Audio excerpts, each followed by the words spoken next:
Jesus told so many parables when he was walking this planet, and as we often say, parables were earthly stories with a heavenly meaning. In fact, Jesus was such a master storyteller that he could tell two parables or two stories within 3 sentences or 3 verses. And if Jesus could tell 2 stories in 3 sentences, I reckon I could look at both of them in under 10 minutes or thereabouts. So why don't we accept the challenge and see what we can do.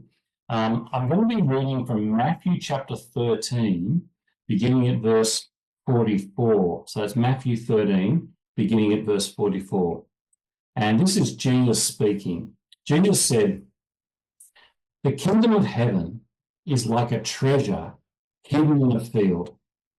When a man found it, he hid it again, and then in his joy went and sold all that he had and bought that field. Again, the kingdom of heaven is like a merchant looking for fine pearls. When he found one of great value, he went away and sold everything he had and bought it."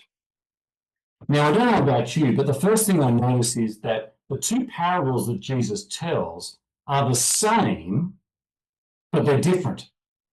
They're the same in the sense that someone discovers something of great worth, but they're different in the sense that the act of discovery is different.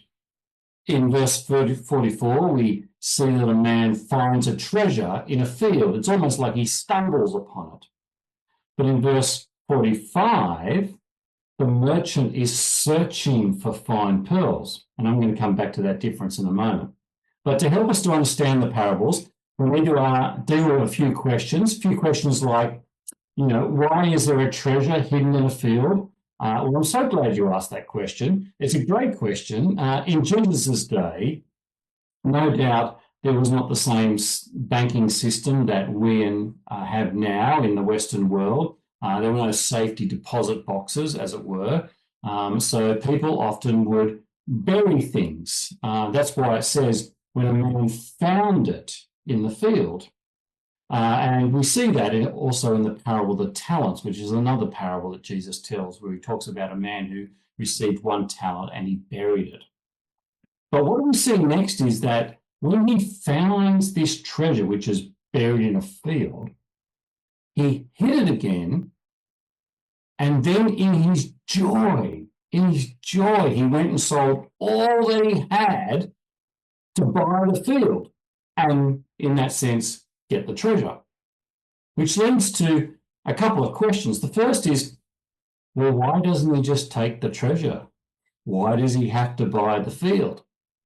Well, I don't know. Maybe it's a case of the old adage, finders keepers, losers weepers. Maybe it doesn't work, and maybe it doesn't hold up in court, as it were.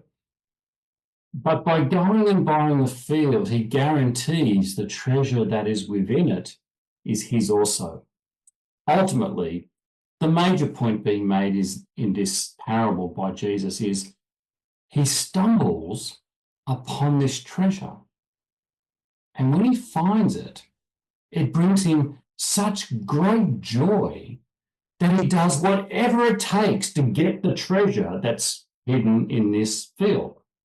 You could say he's all in. He's all in. He sells everything he has to get the field. And this is where the first parable is similar to the second parable, but it is different.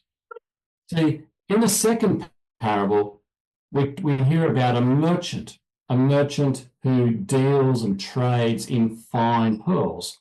It's not a case of him stumbling upon the fine pearl. No, he's searching.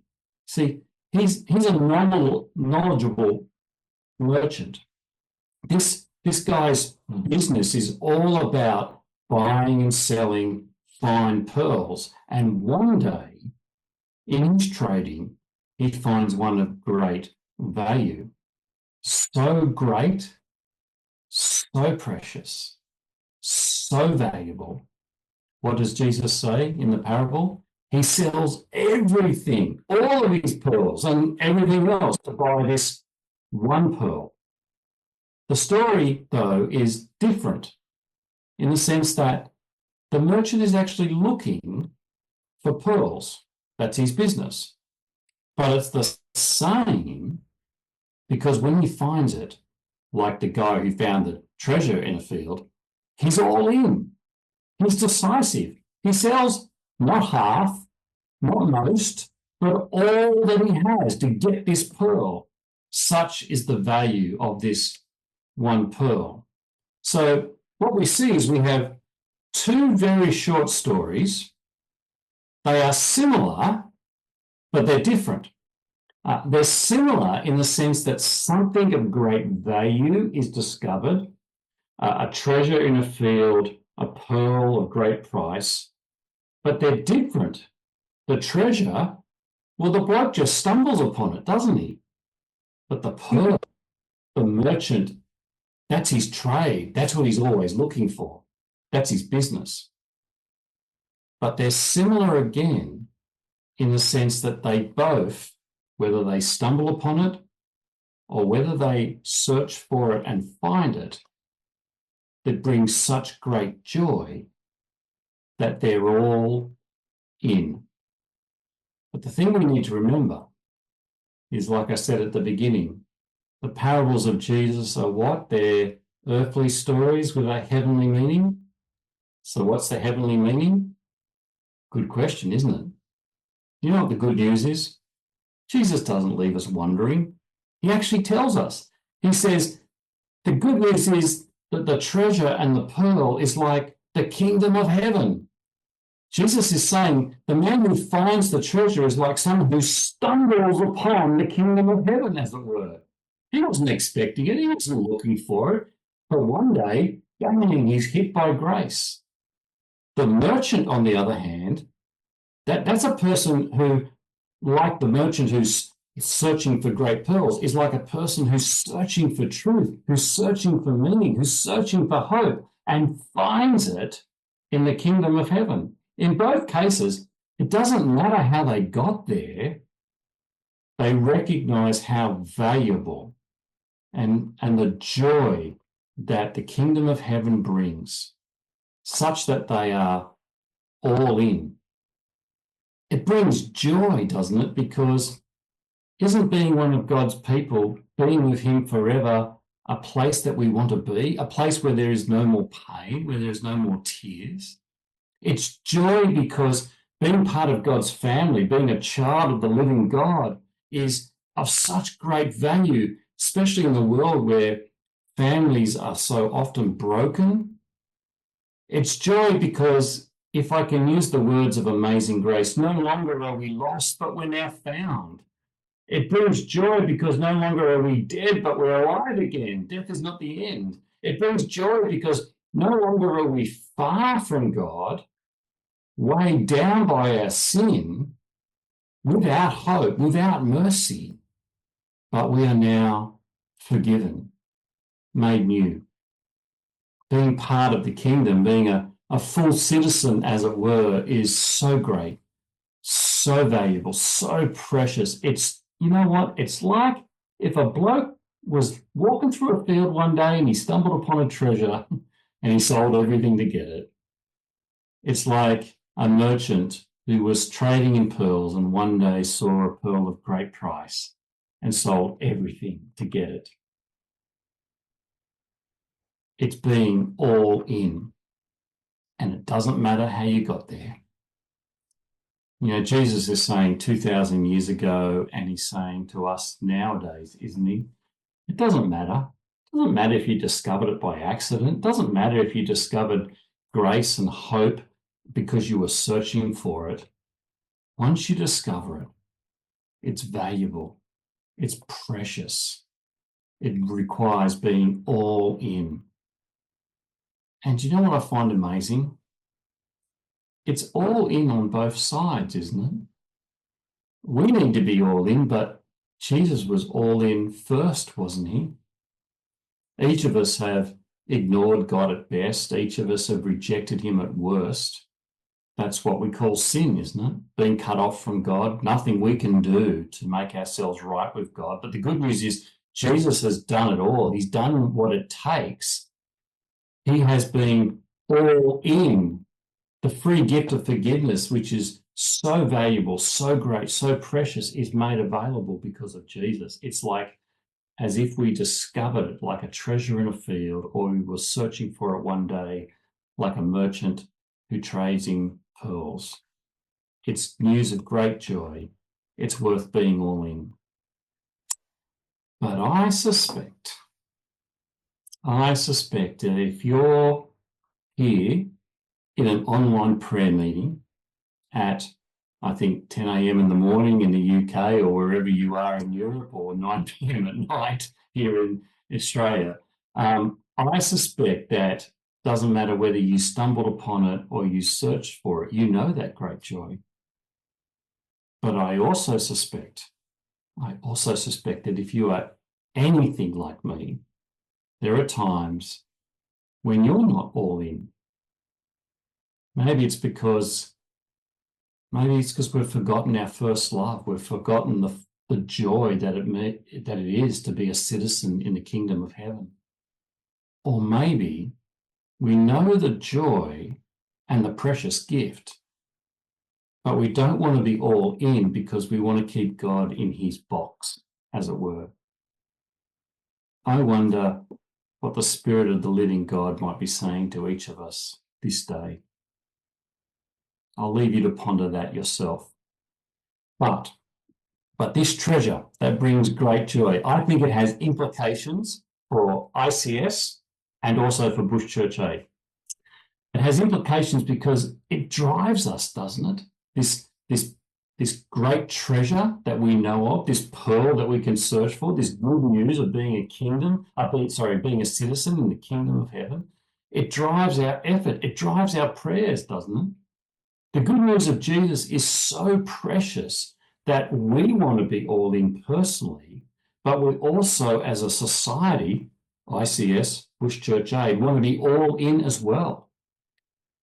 Do you know there are literally millions of people in Australia, in the rural and the regional and the remote parts of Australia, that don't know the treasure that you and I know. They haven't stumbled upon it. And if they're searching, they haven't found it because no one's been there to tell them about it. So in Bush Church Aid, that's why we do what we do. We keep going the distance, as it were, so that they could either stumble upon it or search for it and find the good news of Jesus. And I know it's exactly the same for ICS. The same precious good news of Jesus, which we need in the rural, the regional, and the remote parts of Australia, I know is also needed in the English-speaking communities in Europe and South America and beyond. So my prayer for us this evening, is that whatever our role is in our two societies, that we might be all in because the message we have is so precious, isn't it? There are still so many people who need to either stumble upon it or who are searching and need someone to tell them.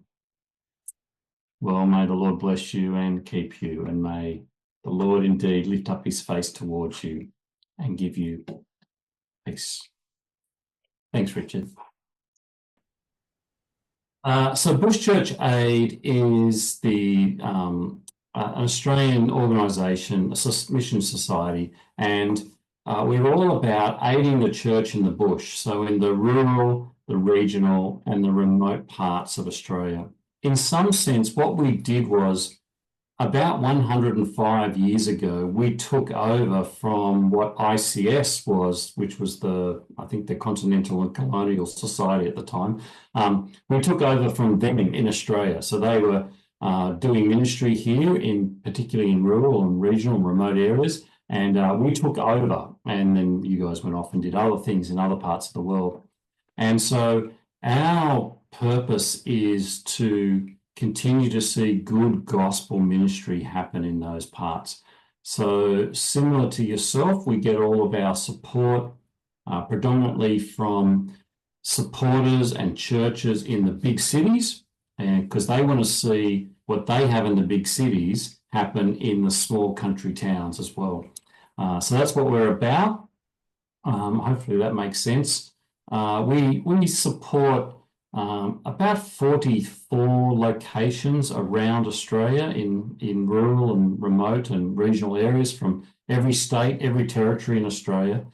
And in terms of prayer points, I think we're coming into our summer period here, which means there are still so many things to do before Christmas and everything has to happen. So it becomes a very busy time, no doubt similar to your leading up to the summer holidays.